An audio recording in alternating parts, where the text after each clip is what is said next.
coffee break, of course, we need to satisfy our hunger by eating good food and a fine meal.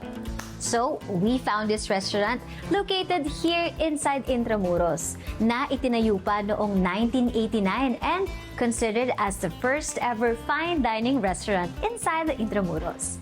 They cater local and foreign tourists sa kanilang Filipino heritage and Spanish cuisine. So ano, tara?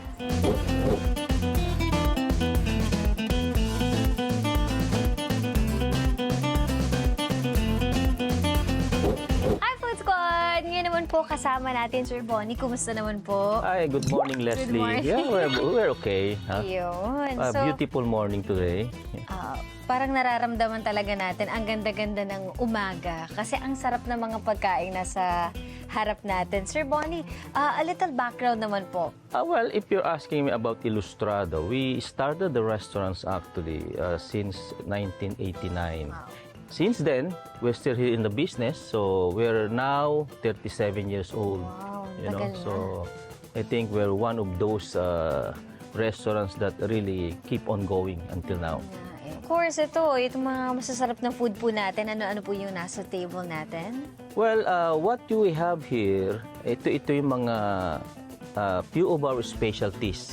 Like we started with this. This is the bagnet with the taba ng talangka. Parang In fact, kailangan tikman na natin. this is my personal recipe. With taba ng talangka. With taba ng talangka.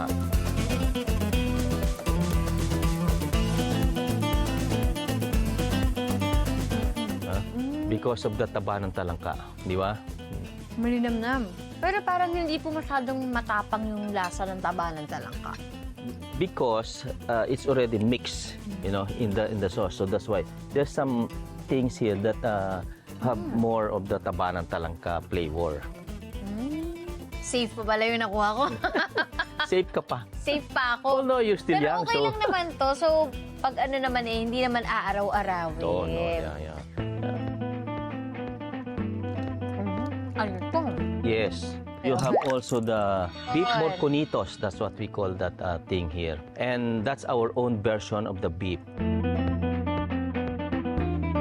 Siksik na siksik, oh. Yeah. And may carrots. Tikman natin to with white rice. Nice.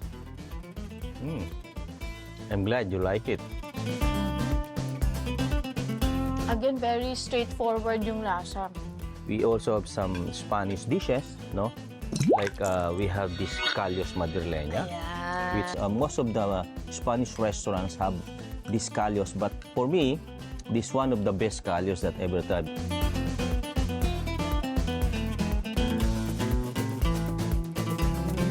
What? Okay, so, ito naman po parang seafood paella. Yeah, that's a seafood paella. You want to try it? Yes, Okay. of course. Uy, sarap ng kalyos, ha? Again, yung lasa ng mga food dito is nasa bahay na parang kang niyayaka, parang ganun. In fact, people loves to have our paella with the tutong. Ayun, Kasi yun nasa ilalim. Yeah, yun nasa ilalim. Because Thank you, sir. mas gusto nila yung tutong eh. Oh, Yeah, ito yan, no? let's try.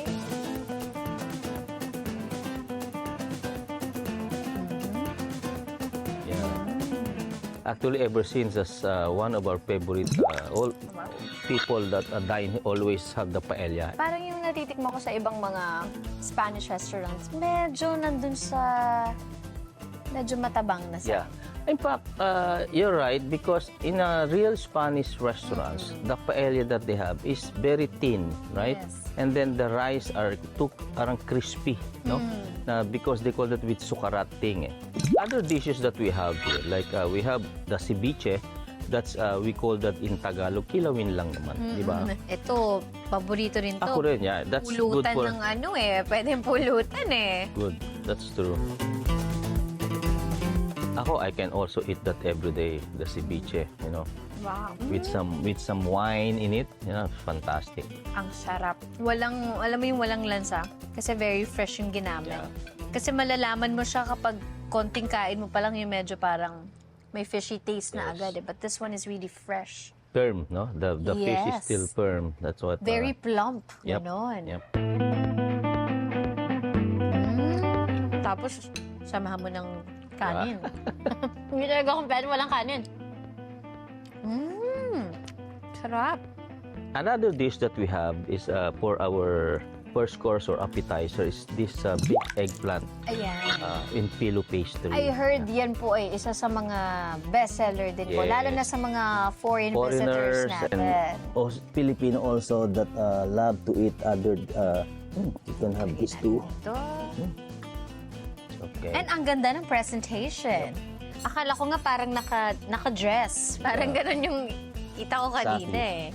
This is baked actually, and then we serve it very hot. No, this is really nice if it's really hot, no. Kasi may cheese. Yeah, my cheese and there's an eggplant, grilled eggplant that's in there, you know, and So may some pagka-smoky flavor. tomato concasse, yeah, and basil. Ano That, po itong wrapper na nakabalot pillow, sa kanya? pillow pastry. Oh, pillow pastry.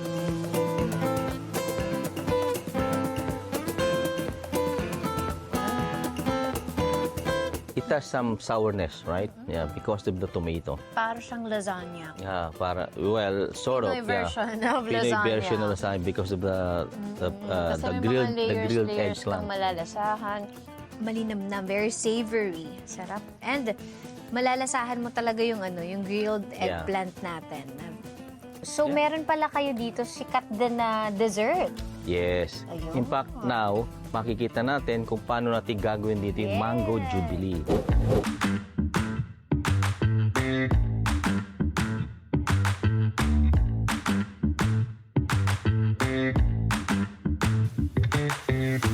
Whoa! Yeah!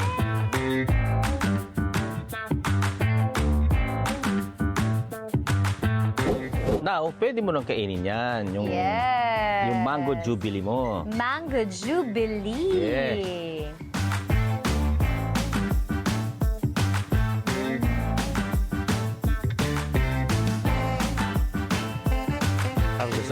The sampaguita ice cream, no? It's real sampaguita, ha? We use really the petals of the sampaguita that we have. Kung paano mo siya maamoy, ganun mo din siya Yes, malalasahan. Well, another dessert that we have in front of us is the halo-halo. In fact, this halo-halo is our own version, ha? Okay. We use fresh fruits. Of course, our homemade ice cream also.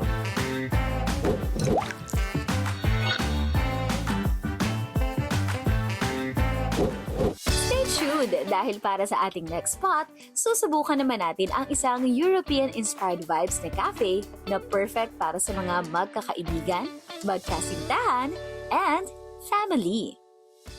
Teaside. Parang lasang Tikman natin. lupa. Joke lang. Nakakatawa yung sinabi niya. Medyo ganun siya. Medyo lasang lupa. Okay lang. I love lupa.